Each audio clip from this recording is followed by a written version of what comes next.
BK Skyliner de 2005, 125 cm3. Aujourd'hui, ce qu'on va faire, on va essayer de remplacer les roulements de la colonne de direction. Parce que quand on bouge le volant comme ça, donc là il est position droite et il revient parce que le volant doit être endommagé. Là on voit c'est vraiment très dur. Et on va commencer par démonter la bulle. Moi j'ai utilisé une clé BTR H5 1, 2, 3, 4, 5 pardon 1, 2, 3, 4 et pour retirer la bulle, il faudra faire attention après, il y a des petits cylindres à l'arrière.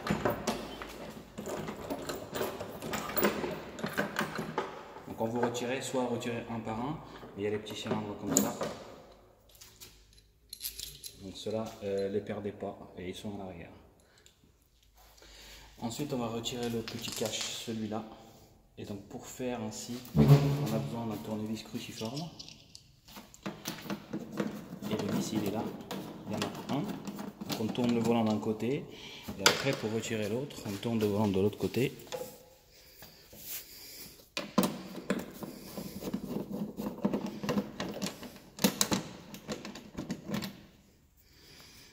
Et après, quand on met tout droit, on pousse en haut, on peut retirer.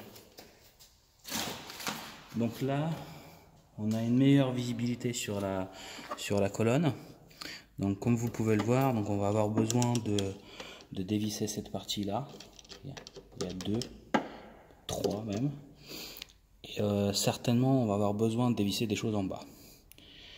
Ce que je vais faire, donc je vais retirer aussi la partie avant, toute la face avant je pense, pour avoir un accès plus facile à tous ces éléments là.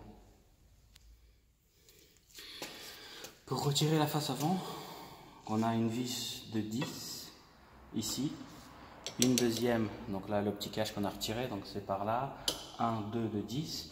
Ensuite c'est des vis qu'on peut enlever avec un tournevis cruciforme, donc il y en a de chaque côté, il y en a 1, 2, 3, et puis il y en a un en bas, ici, qui est un peu plus grand. Et on a exactement la même chose de l'autre côté. Ensuite, pour retirer le carénage, donc on a des petits morceaux de plastique qui bloquent comme ça ici. Et il suffit juste de tirer doucement. Et après, on arrive à retirer toute la face. Ensuite, il faut faire attention parce que cette partie métallique, donc on a des câbles qui vont au phare gauche. Sur ce scooter là, donc les câbles ils étaient de l'autre côté, donc quand j'ai tiré il a fallu que je fasse attention pour pas les casser, pour pas les tirer sur les lampes. Et ensuite on débranche cette partie là et toute la face avant elle s'en va. Ensuite je retire cette partie là, normalement elle est déjà dévissée et elle est fixée juste sur des clips comme ça. Donc on tire doucement et on la retire, mais avant de faire ça, ce qu'on a besoin de faire, on a besoin de retirer donc ça. Et donc pour faire ainsi, donc on tourne, on va tourner, on tourne comme ça et on tire et ça sort. Une fois qu'on a retiré ça, après cette partie là elle se retire assez facilement. Ensuite, on retire la partie avant de la partie tableau de bord. Donc il y a 1, 2, 3 vis de l'autre côté et 3 vis de ce côté-ci. Et ça va nous donner un accès plus facile donc à cette vis là. Et là donc on a cette vis là, c'est une 15 et l'écrou c'est pardon, donc la vis c'est 15 et l'écrou c'est 14. La vis c'est 14 et l'écrou c'est 15. Donc ça nous permet ensuite de dévisser cette vis.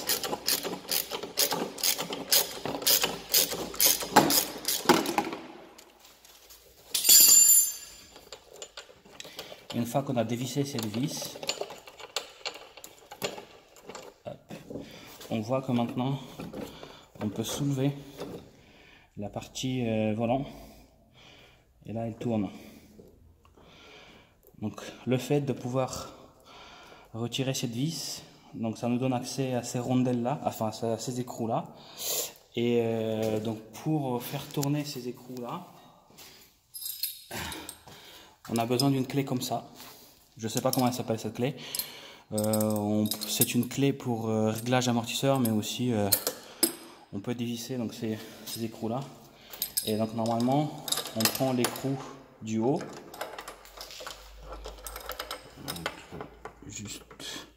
On prend l'écrou du haut et on tire vers soi. On tire comme ça, en étant face avant vers le scooter. Et ça nous permet de dévisser cette partie-là.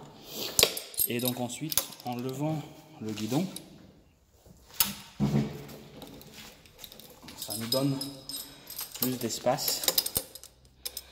Donc là, une fois qu'on aura fini de dévisser, on pourra les pousser vers le haut et on pourra pousser la fourche, on pourra la pousser vers le bas et avoir accès. Normalement, je suppose que les roulements ils doivent être là, un, et l'autre il va être plus par là, en bas.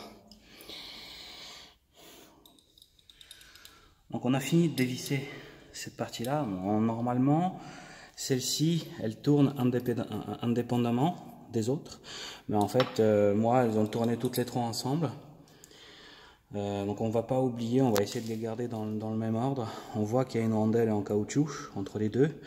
Donc ensuite on peut apercevoir le premier roulement, la fourche elle est tombée vers le bas, et donc comme j'ai supposé, donc on a un roulement ici et l'autre il va être en bas quelque part. Je voulais pas, sinon vous avez une autre technique, vous pouvez également essayer de retirer tout sur le guidon et tirer le guidon vers le haut. Ça sera plus simple pour tourner cette partie là, d'autant plus que donc avec cette clé là en particulier, vous allez avoir besoin de faire un bras de force, sinon les vis celles-là elles sont serrées très fort. Et donc voilà, maintenant je vais retirer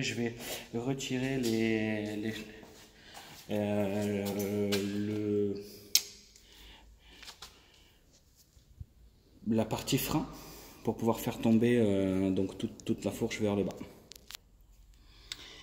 Donc là on va retirer l'étrier de frein, parce que comme il est fixé à la fourche et on veut on veut pousser la fourche comme ça vers le bas, donc on retire cette partie là, comme ça le tuyau il va pas bloquer, donc on va pouvoir retirer d'un coup le tout. Donc de l'autre côté on va avoir le compteur de vitesse, ce qu'il va falloir faire, on va retirer également la roue, comme ça va libérer le compteur vitesse et du coup on va pouvoir enlever toute la fourche. Donc là on utilise pour l'étrier de frein une clé de 12, donc normalement c'est pas serré très fort et c'est celle de 10 qu'on a besoin de retirer pour faire tomber l'étrier de frein.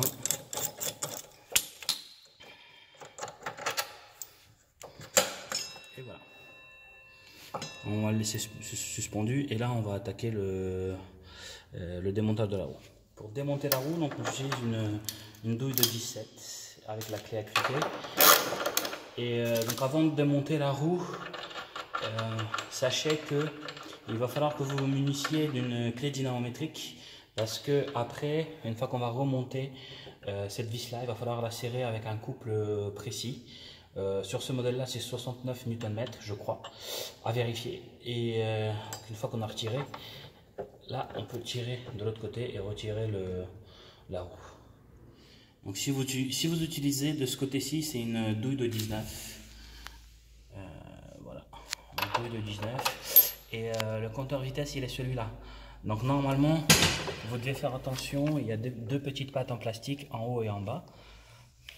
On va essayer de prendre un autre angle pour que vous puissiez voir. Donc ce sont ces deux pattes en plastique, donc normalement qui viennent chevaucher donc cette partie là métallique. Donc quand vous allez le remettre, essayez de faire attention de pas bousiller les pattes, sinon ça va vous casser le compteur de vitesse. Donc là on a fait tomber, donc on a enlevé la roue, on a fait tomber la fourche. On voit qu'il y a, donc ça c'est l'étrier de frein qui bloque, qui est là. Et donc normalement il va falloir qu'on dévisse également cette partie là. Et je pense que ça doit être une clé de 10 pour libérer l'étrier de frein. Et après on va enlever entièrement la fourche.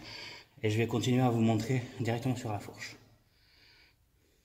Donc là finalement c'était une clé de 13, pas une clé de 10 qu'on a enlevé. Et là on peut apercevoir le roulement, en sachant que le roulement il est composé d'une partie supérieure qui est restée fixée sur, donc sur la partie cadre. Donc là on va pouvoir aller, donc maintenant il va falloir retirer cette partie là. Donc là c'est les billes, on va analyser. Là apparemment il y a de la rouille, ce qui fait que quand on tournait ça marchait pas très bien. Voilà, on va remplacer ces parties là. Et donc on a la partie supérieure, elle est là pour le roulement supérieur, elle est restée dans le cadre.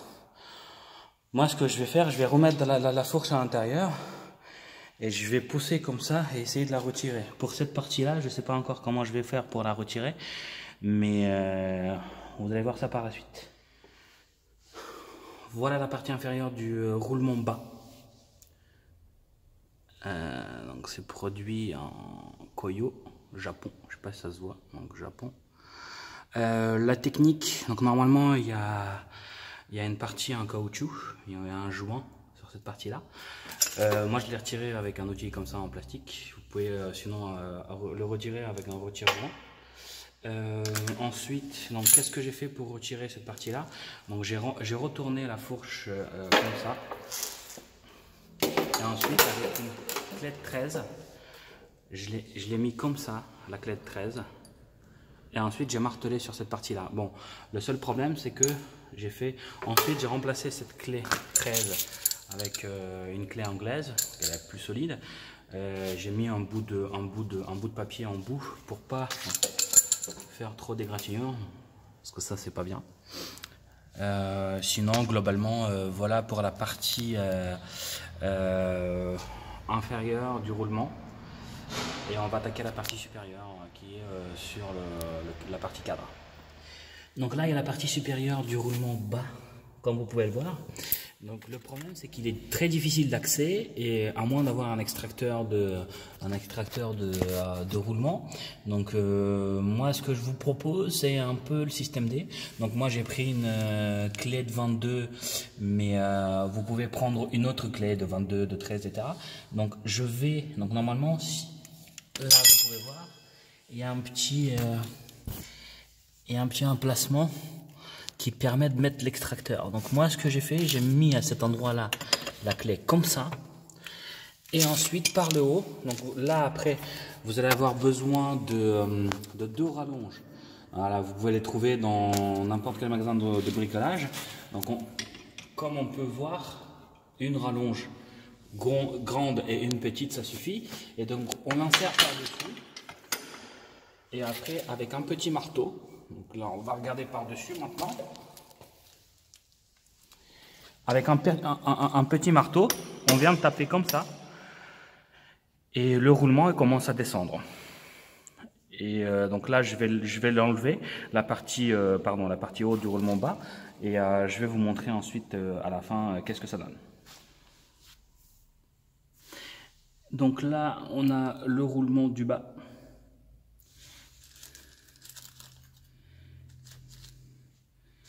Et là, on a le roulement du haut.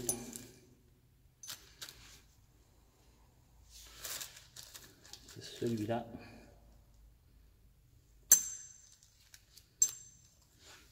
Alors, ça c'est le joint. Voilà.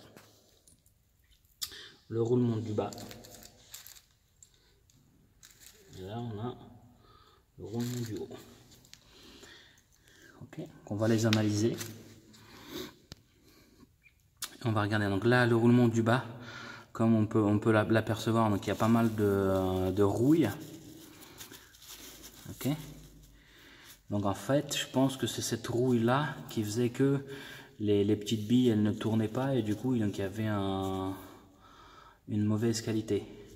On remarquait lorsqu'on tournait le volant. Et là, par contre, on voit quelque chose qui est un peu plus délicat. Donc là, on voit les petites marques d'éroulement. Et ça, normalement, c'est quand on roule à pleine vitesse sur les dodanes, etc. Et donc là, on va analyser l'autre partie. Voir ce que ça donne. Donc, toujours plein de rouille sur la partie inférieure.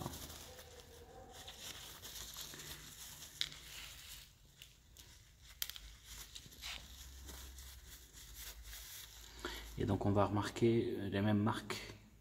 Voilà. Et donc quand les roulements, on tourne le volant, bah là, ces marques-là, on va les ressentir. Et du coup, dans les virages, ça va être plus difficile de tenir la trajectoire. Voilà. Et maintenant, cela, on les remplace. La partie supérieure du roulement bas, pour pouvoir la remettre à sa place, donc dans le cadre, ce qu'il faut faire, il faut prendre l'ancienne partie, la retourner comme ça. Donc on aura la nouvelle, elle sera comme ça, pour pouvoir aller à sa place, et l'ancienne, elle va être comme ça. Donc on va les superposer l'une par-dessus de l'autre, et l'ancienne par le bas, on va tapoter avec un marteau comme ça, pour pouvoir la mettre à sa place. Et puis après, pour avoir de la place, vous pouvez utiliser aussi une rondelle ou autre. Moi j'ai utilisé cette partie là et j'ai tapoté dessus, et comme ça maintenant elle est à sa place. Donc. Et on n'a pas trop abîmé les choses. Là on est en train de mettre donc la partie basse du roulement bas. Donc ça c'est la nouvelle, ça c'est l'ancienne, donc j'ai bien graissé à l'intérieur. J'ai mis l'ancienne par-dessus la nouvelle et je tapote comme ça